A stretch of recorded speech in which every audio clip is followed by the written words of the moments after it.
Hello.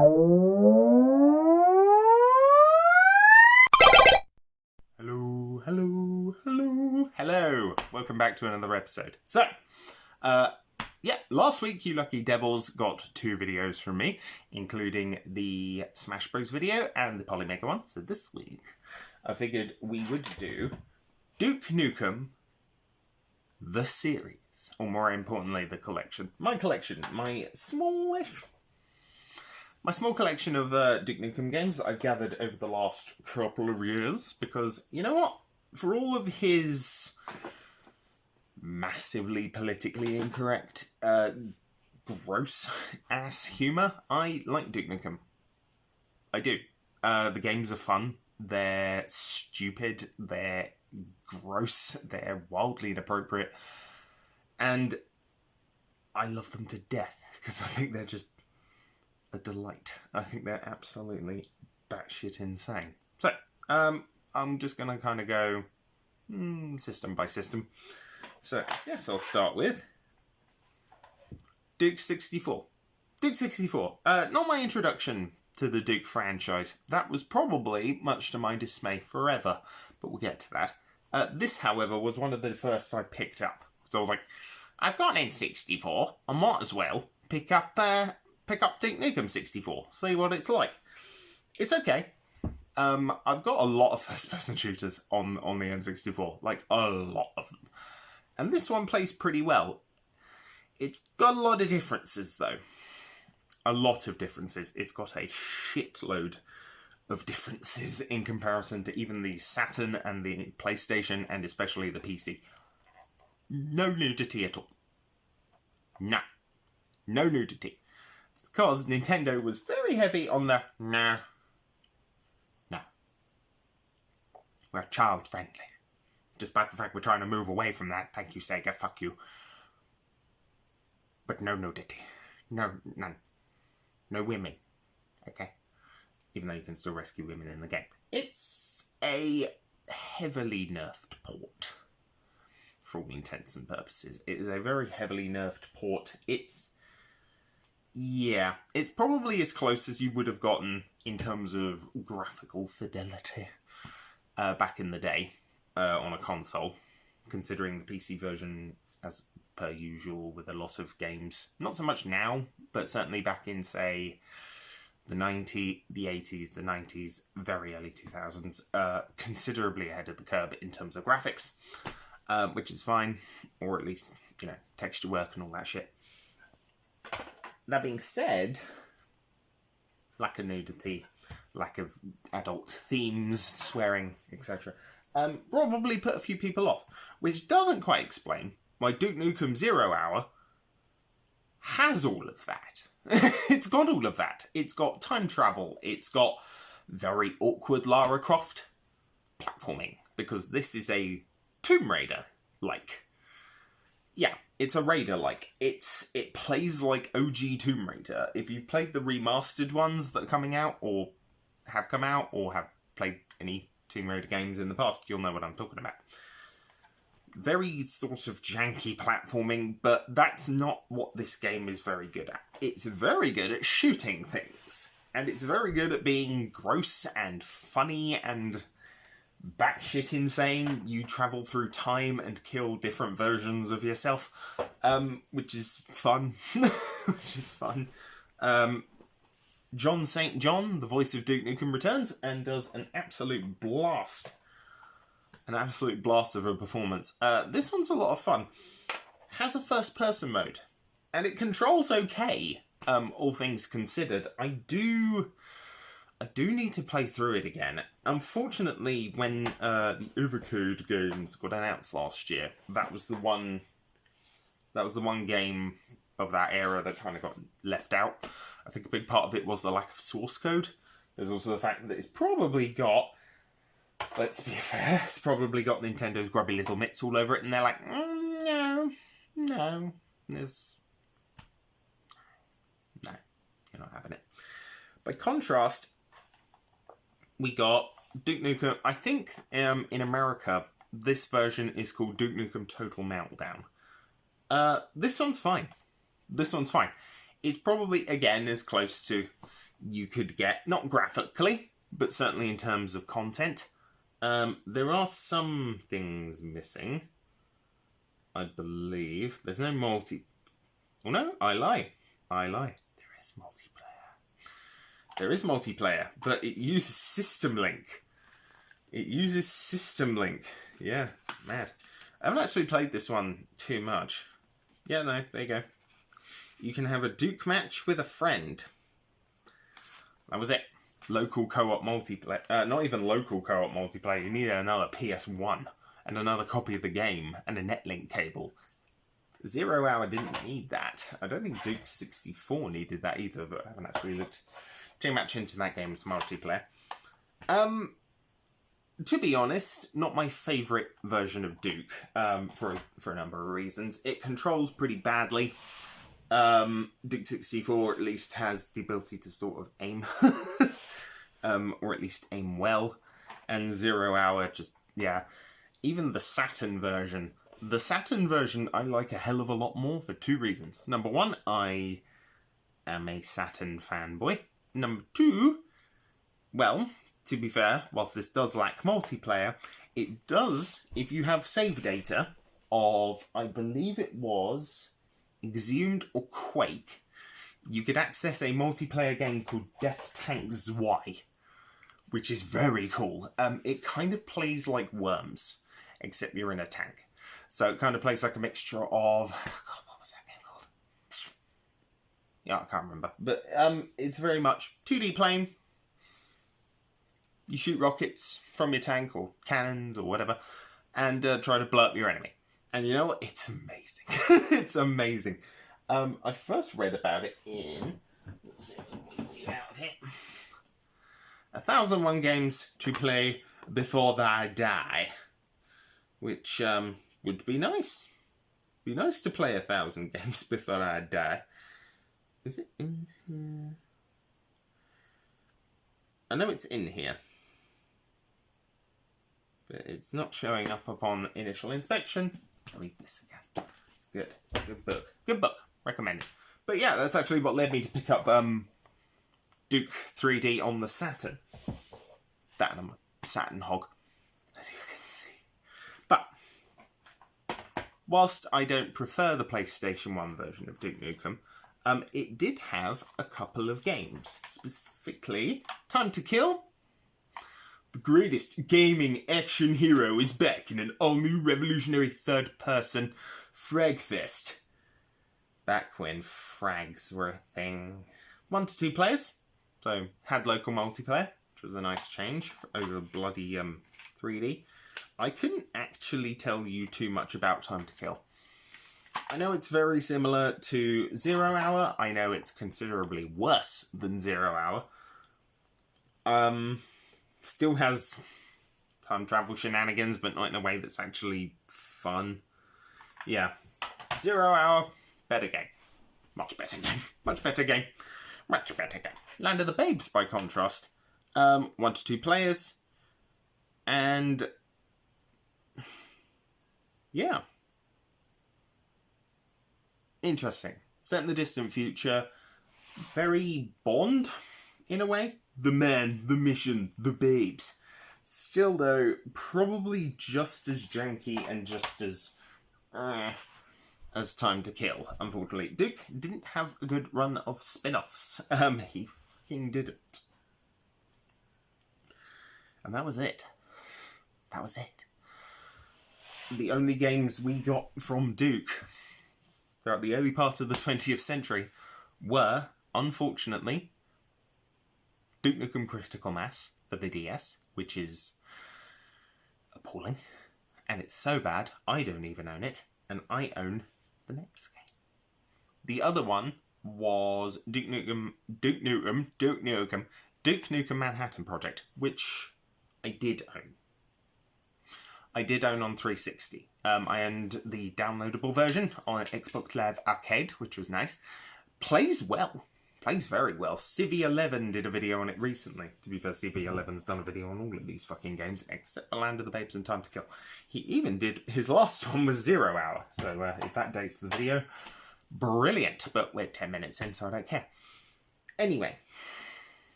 we were left in the dark for 14 years. For 14 years, nout, bugger up. 3D Realms were sat in background doing shit all, apart from developing, or assisting in the development of, Prey. One of my favourite shooters of all time. And I'm not kidding. One of my absolute favourite fucking shooters of all time. Bloody love that game. Might do a favourite shooters list. Always getting ideas. New ideas for new videos, which is good. Keeps the momentum. Anyway, we had to wait. And then Gearbox came along. And Randy Bobandy, Randy Pitchford, got his greasy little sweaty hands on Duke Nukem and delivered us the single worst game in the franchise. The single worst. Duke Nukem Forever took forever. It was in development for 14 years. This game is a miserable experience. It plays like shit. It's dated, even by the standards of the time. It had references that were from earlier in the century, let's put it that way. Lots of memes that had aged like, well, previously soured milk and turned into cheese. And it wasn't fun. And I think that's the thing that killed Duke in the end. His last game, whilst being shit, also wasn't fun. It was boring. It was boring, it was gross, it was grey, it was slow and janky, and just, it wasn't fun to shoot the guns. It was just a miserable fucking experience. Miserable fucking game. Awful, dreadful, go away, no thank you. Even though I even picked up the I picked up the art book. I picked up the art book in a charity shop a few years ago, along with the Prototype 2 one for some strange reason. Hail to the King, Everest. Yeah, just really indicative of the kind of idea they had. Yeah, even came with the collector's edition Balls of Steel certificate for the Balls of Steel limited edition for Duke Nukem Forever that you can pick up for about $5. Had been meaning to, but then I was like, got the art book. Do I really want a bust of Duke Nukem? No, not particularly. And that's where we were left. That was it. For a fucking long time. A fucking long time. A good 4 years. And then Randy Bobandy, Randy Pitchford, Randall S. Pitchford the twat, decided, hey, a new Duke Nukem release. Duke Nukem 20th Anniversary World Tour. It's fine. It's okay. It's good, actually. That's a lie. It's good. It adds new levels to the original Duke Nukem 3D game. It has multiplayer bots in its shooter, which, to be perfectly honest, was a big reason I wanted this. This didn't come out in Europe, rather annoyingly. I had to ask a friend of mine. A friend of mine got it for me for my birthday. Very nice of him. Thank you. Much appreciated. Really like this game. Played it quite a lot, actually, now I think about it. Even though it did come from Randy Bobandy. That and the, you know, the disc is his crotch. Thanks. This is a lot of fun. It's a good send-off to Duke, but the only new Duke Nukem thing we've had is the odd cameo, or they did a... Okay, so a game came out in 2011, I think, called Bulletstorm. Bulletstorm was an attempt to go back to this kind of shooter. Fast, no regenerating health, that kind of stuff. Very focused on big kaboom guns. It didn't do very well. Bulletstorm did not do very well, which is a shame. Because I bought it, I thought it was a lot of fun. But even I'll freely admit, it was a clunky attempt. Something that Duke didn't attempt to replicate, or hadn't attempted to replicate, even though maybe they should have done. Yeah, so it was only... And then Duke went on hiatus. So this was 2016. This game came out in 2016. Duke has been on a massive hiatus outside of his little stint cameoing in the entirety of Bullet Run's campaign, to the point where you can completely ignore the base campaign, its main character, and just have it as Duke, which is certainly funny when he's like, "My name isn't Grey," or whatever the main character's name is, I forget. And he's like, "My name's Duke, man." No, actually, Duke never says man. What am I talking about? Anyway, so, yeah, not great. We haven't had a new Duke game in ages. Even 3D Realms were like, "Hey, Gearbox, could we make a new one? We'd love to make a new Duke Nukem Forever." Nah, fuck off. So instead they made Ion Fury, which I don't care for Ion Fury. I don't. I tried playing it after Civvy recommended it, as happens with quite a few games. I think the most recent was... Can't see it, but I think it was Soldier of Fortune on the PS2, because he did a video and I went, "Hey, let's try that out." And it's okay. It's not my cup of tea. Anyway, then Gearbox decided to finally loosen the leash. Mostly because fans had loosened the leash by going, "Hey, we know you leaked the 2001 build of Duke Nukem Forever. We're going to fix it. And we're going to make it better than you ever bloody would." Largely because your last stint at making a video game that was Borderlands 3 was fucking terrible, and you can't milk that as much as you did Borderlands 2.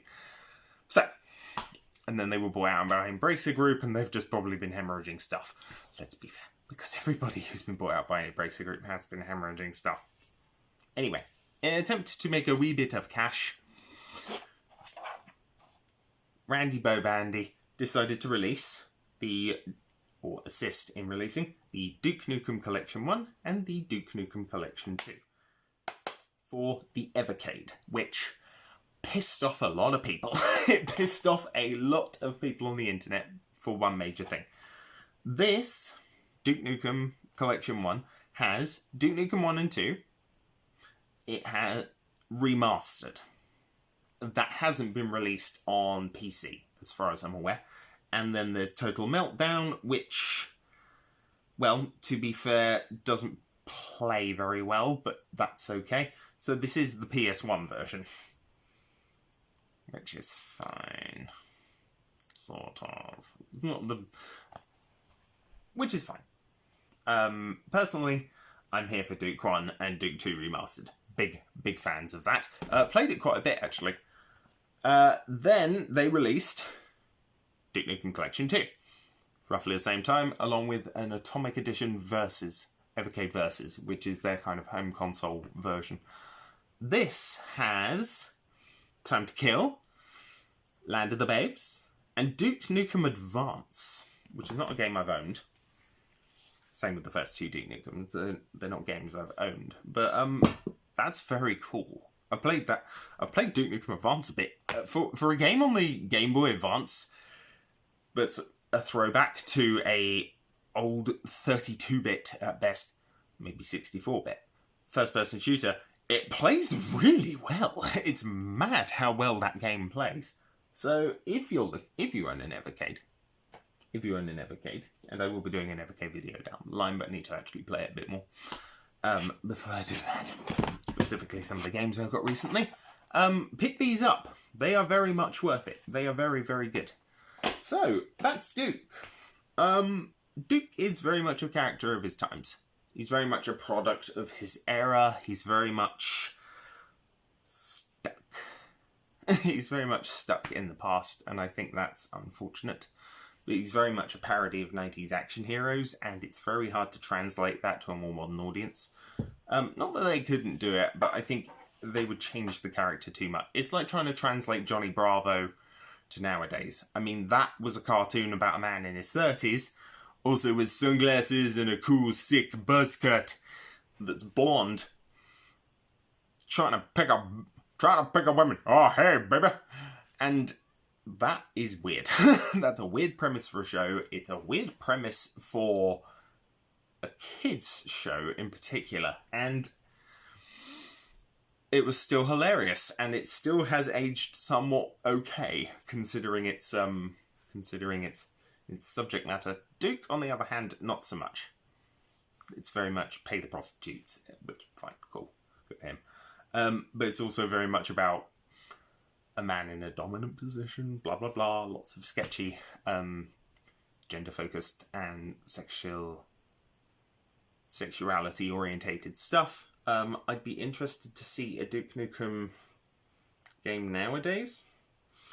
Maybe more as a parody of, say, current Hollywood cinema, specifically their tendency to do Marvel dialogue. So it's all, hey, here's a quip. Ha!